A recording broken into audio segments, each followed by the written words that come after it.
In the forgotten corners of New Mexico, where the land is dry and the silence runs deep, one man lived alone with nothing but memories and dust.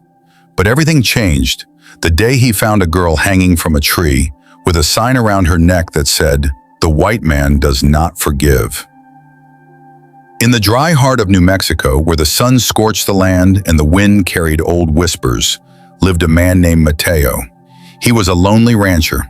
His face told a story, one of pain, silence, and the loss of his beloved wife, Clara.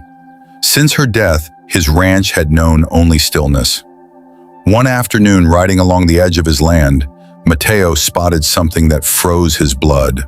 A lifeless, twisted tree stood ahead. From it hung a girl, no older than 13. Her hands were tied. A rough sign hung from her neck. "The white man does not forgive."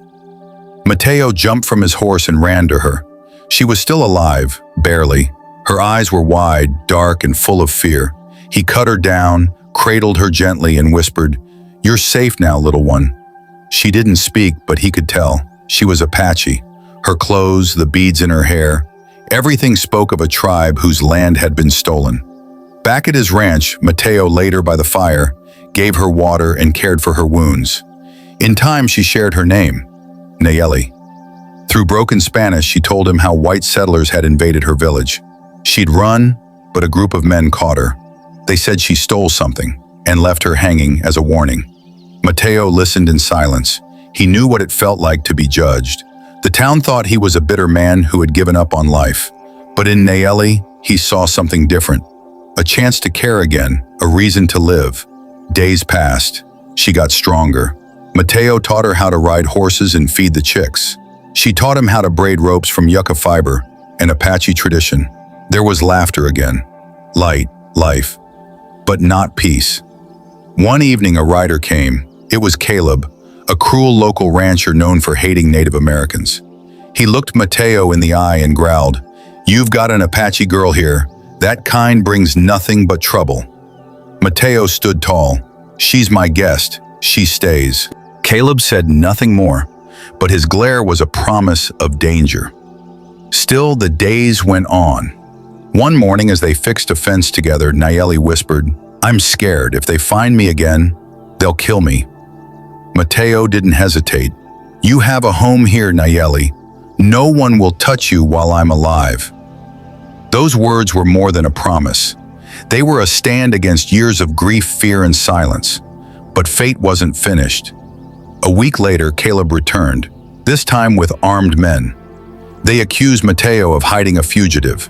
Caleb held a torch and shouted, "Give her up, or I burn this place down." Mateo held his rifle, but he knew he couldn't fight them all. Then something unexpected happened. Nayeli stepped outside, her voice calm.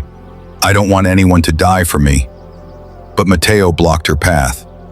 He dropped his rifle and said, "If you want her, you go through me." Silence. Then one of the men, a young cowboy named Tomas, lowered his gun. "This ain't right, Caleb. She's just a kid." Whispers rippled through the group. Caleb shouted, trying to light his torch, but Tomas stopped him. "We don't burn homes, we don't kill children." One by one, the men left. Caleb, humiliated, gave Mateo a final glare and rode off.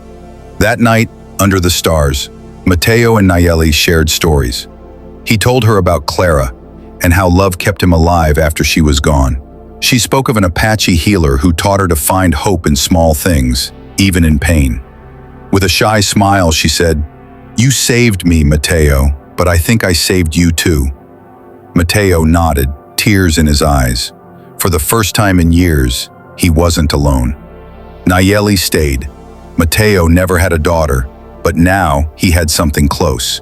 They built a small memorial under the tree where he found her, not to remember pain, but to honor survival and rebirth.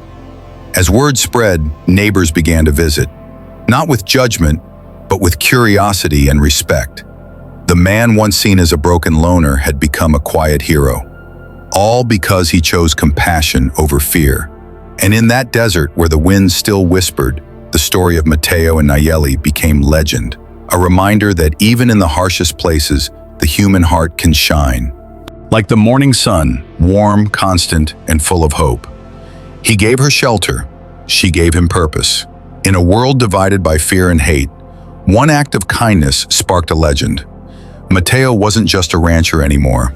He was proof that even the loneliest hearts can become a light for others, and that sometimes the ones we save are the ones who save us.